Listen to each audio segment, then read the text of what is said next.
Hi there, thanks for looking into the video. It's probably my last video before Christmas. We're close up on it. I believe it's about the 18th today. So if you see this before Christmas, happy Christmas, thanks for looking at the video. If you see it after Christmas, I hope you had a nice Christmas. During the making of the video, it's revisiting Brandon Marsh Nature Reserve, the same as the last video. The only difference is, I won't mention the name of this bird, but I did manage to catch it on a few occasions since my last video. So my advice to anybody who wishes to photograph one of these birds, come along at some point to Brandon Marsh, because the last 4 times I've been there, I've actually seen the bird. So I haven't seen the otters. I've come close to seeing the otters, but I haven't seen them yet, but everyone else has that I've spoke to, so they're in abundance as well if you've got the time and the patience. So I thought I'd include that. The takeaway from the video is, since starting the video to finishing the video, my equipment changed a little bit. I'm now filming on this camera, the Lumix S9, that I've acquired over the last 3 weeks. I'm not sure if I'm going to bond with the camera, like the camera. Only time will tell, the more times I use it. I have got some events booked next year. I've got Bempton Cliffs, because I want to get the gannets and the puffins, so hopefully in the future there'll be a video regarding that, and there's many more on YouTube of other content providers of photography and wildlife, etc., who've done some great videos and took some fantastic pictures. What else is to say? My equipment has changed considerably. I've gone back in time. I'm now using an old Nikon camera, a D3300, that I only paid £150 for off Marketplace, Facebook Marketplace. For some reason, with my 150 to 600mm lens, if I spot a bird by eye, if I visually see it, when I lift the camera up to my face, I find it, the acquisition of finding the bird is quite quick. Whereas with my 100 to 400mm Panasonic Leica lens and the G9 II, I could see a bird, put the camera up to my face and hunt around for it. I don't know the reason for that, but I get on more. Although in some regards the Nikon is pretty prehistoric. It's got a mirror in it, so when you sat there in the hide, it does make a racket when you're taking pictures compared to everyone else with their mirrorless digital cameras with electronic shutters and almost silent when they're shooting at high speed. Mine isn't that quiet, but benefits, ways and pros and cons, positives and negatives. The Nikon, I can go 3 sessions on one charged battery. The battery seems to last forever and thing, but anyhow, I'm yabbering on. We'll get into the video. Right, here at Brandon Marsh in Coventry. The sun's out unusually today because we've had some right gloomy weather. Welcome to the channel, by the way. Shane is my name. I'm out to try and take a few pictures. And it's bitter cold. It's 3 degrees here in the centre of the UK. I'm in the West Midlands. This is my local nature reserve, Brandon Marsh, and I may go home with no pictures, or I may get a couple of something that I've never had before. I'm new to this wildlife in the sense I've only been doing it 11 months. I don't know if you'll pick my ordeal up, but I'm surrounded by nature and the sun's out, and I thought I'd get out and have a bit of a walk around. I've seen a few people. I've spotted 5 robins in the space of 2 minutes walking, and I forgot to bring some bird feed, some mealworm, because I had one what came down, and I put my hand out. One sat there looking at me in a branch, and he came down and took some mealworm a couple of weeks ago. But last time I came, I saw the kingfisher. It was about 200 meters away, flying just above the water.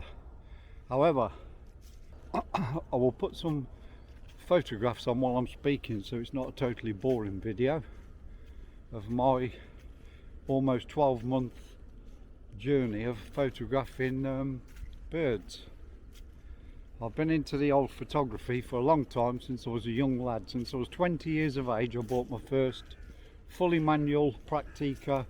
I think it was a TL3 or an MTL3, and progressed from there. And then I've had years where I've lost interest and sold all my equipment, and then I've had times where I've bought it all back and then sold it again and then bought it back, and that's how it's been over the years. I'm 61, I've got a lot of time on my hands.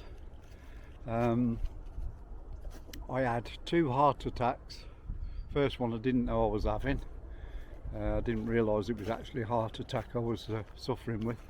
Managed to get to sleep that night, and I had a new job to start the next day, which I never started. I was in hospital, and my heart valve was blocked, and when they fitted a stent in my wrist, when it got to the top of my arm, apparently I died. I'm not sure which way I've got to go here. Yeah, that was 8 years ago, and they resuscitated me. Stayed in hospital for 3 days and they took me out, and well, the rest is history. I'm not sure which way I go here now.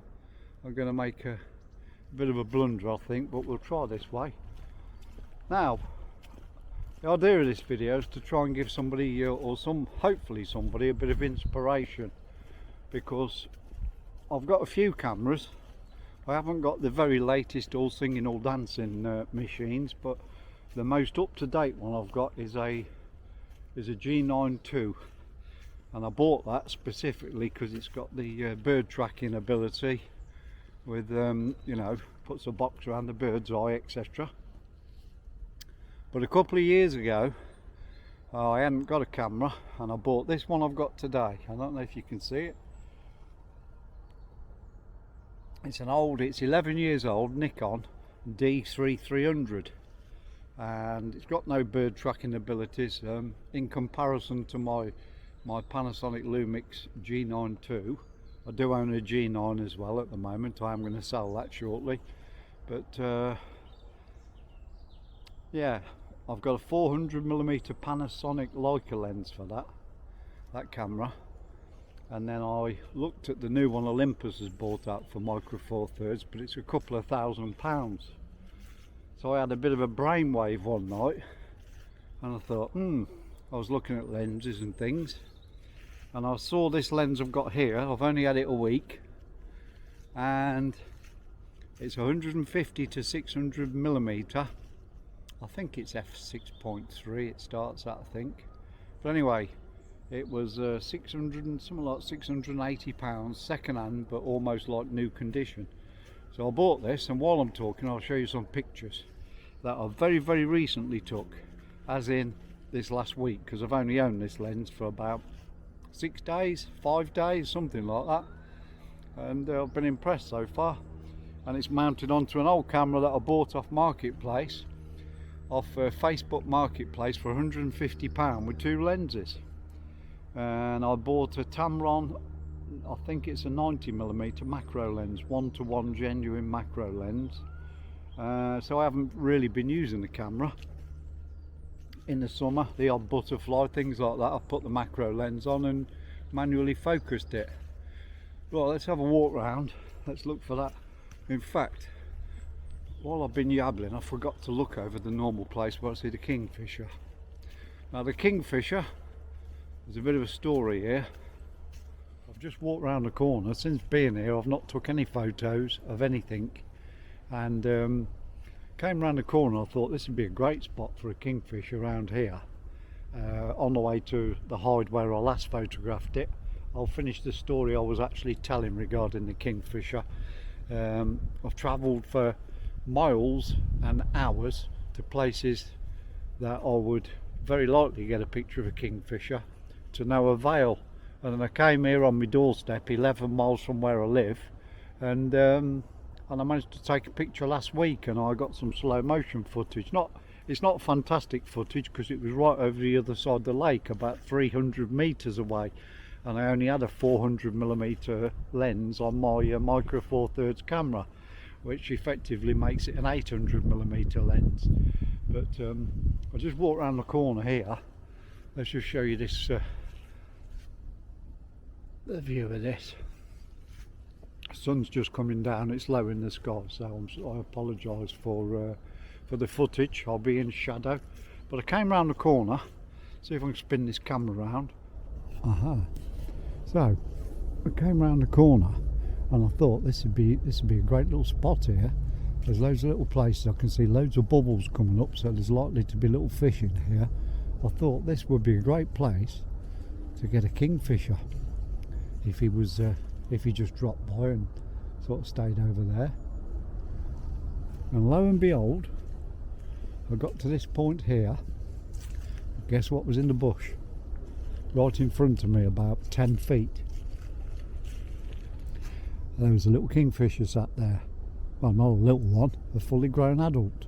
I don't know if it was a male or a female. I didn't get a long enough time to observe its whether it had red on the underside of its beak. And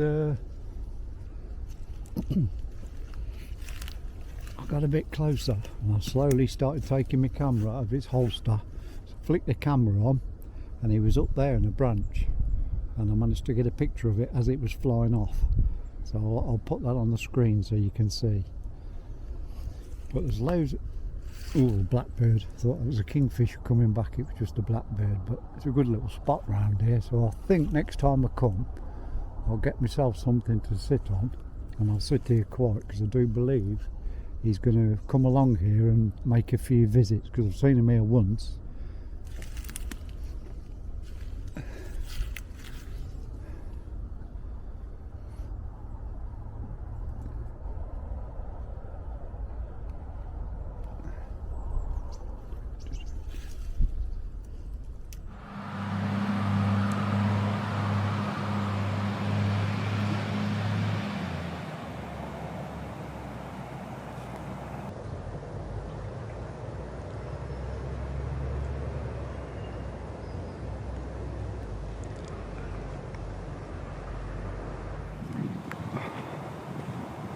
So the sun is yet low in the sky, so I'll be in shade at times. I hope you can hear me.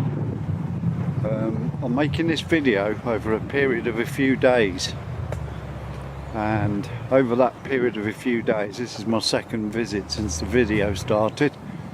Quite a pleasant day, no wind, sun's out, and it's a bit warmer today than what it was the other day. It's actually, I think it's about 7 degrees. The other day it was, I think it was 3. It was cold.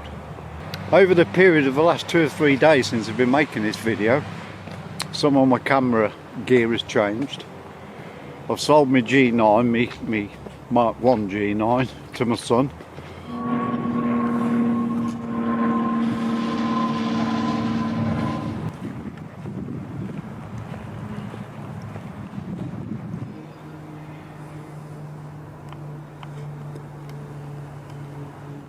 As I was saying, I shipped the G9 off to my son, and I take a lot of photos from my bedroom window, looking through my bedroom window, and I found that with the G9 II and the 400mm Panasonic Leica lens, I couldn't get acquisition of the birds. I'd see it with my eye, but when I put the camera up to my face, I took ages to find the bird, and by which time normally the bird had flew off. So I decided that the Nikon let's get the sunlight out. I decided that the Nikon D3300 and the 150 to 600mm lens was a better choice, and when I put the camera to my eye, I more or less found the bird instantly. I don't know how that works or why. So I had a brainwave and I thought, I'm going to sell this G9 II. I've got an event, well, I've got a few events coming up in a few months, next summer. I've booked a holiday in Scotland, in Edinburgh, with a wife. So I thought I need a camera, ideally for sort of street photography. And let's have a walk down here. And I had a short list of a load of cameras and lenses.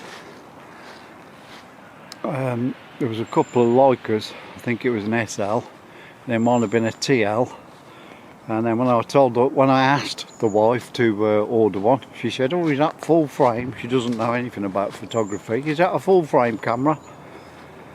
And I said, "No, it's APS-C." "I thought you wanted a full frame." Anyway, long story short, this camera I'm filming with now is a Lumix S9, no viewfinder. So yeah, it's supposed to be good for video. A few drawbacks to certain people. Sorry, I'm in the shade. Yeah, a few drawbacks for certain people. Electronic shutter, no mechanical shutter. It's not a problem to me. I won't be getting warping as such. I won't be spinning the camera around at high speed. And the hot shoe is actually a cold shoe because there's no electrical contacts. So you can't use a flash on it, but that's not a problem. I've got LED lights I can use when required, or if and when required. The sun's low in the sky again.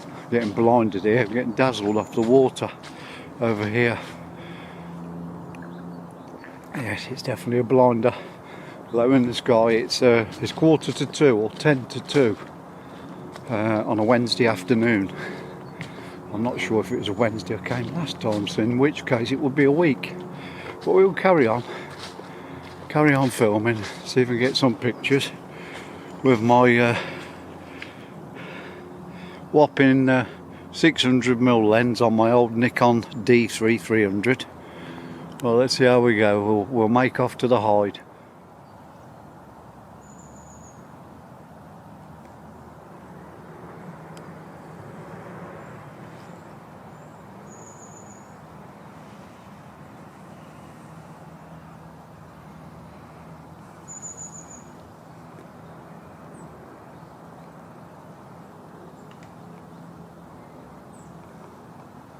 Everywhere's calm. Well, the odd whistle. In the trees up there, there's little birds. Blue tits, great tits, cold tits.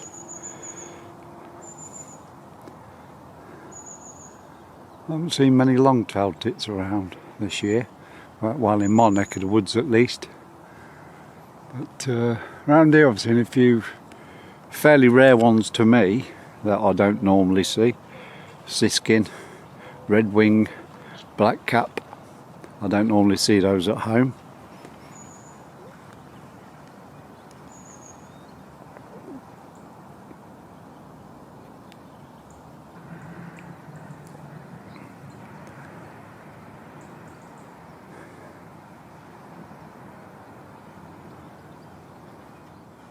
Oh, let's make off to the hide and see if we can spot Mr. Kingfisher, or Mrs. Kingfisher. I got him last time, didn't I? Last time I was there, what you've already seen in the video.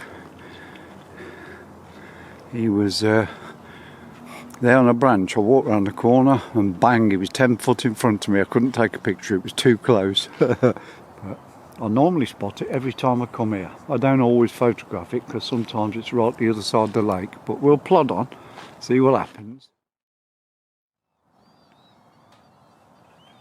Now I'm in the John Steatley hide here, and I just missed the otters by about 3 minutes. There was people on the left side of the hide in the window. There was no room for me to get there, and the otters were only about 10 feet away from where people were sitting.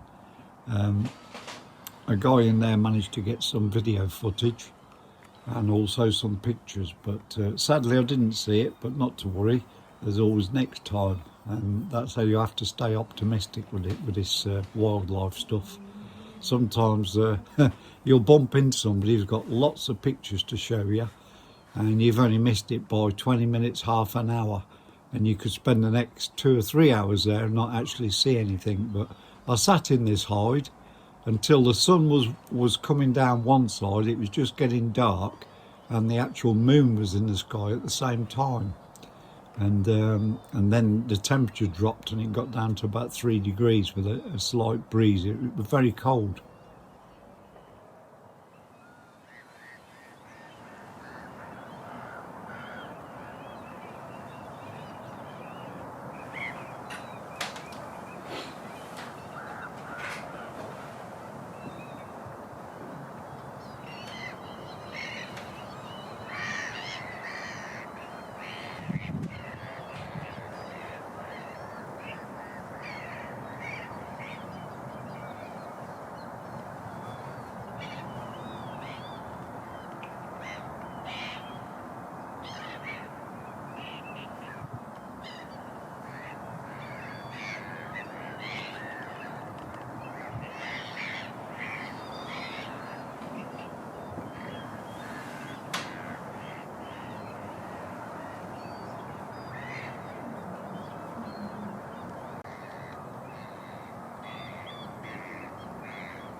That was pretty good. I've just been in the John Baldwin hide, and I just missed the otters. They were there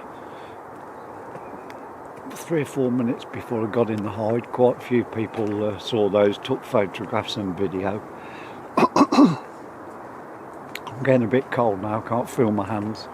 Kingfisher came and made his appearance. I'm slowly walking back to the car and I'm going to drive home, so I'll very likely finish this video when I get home.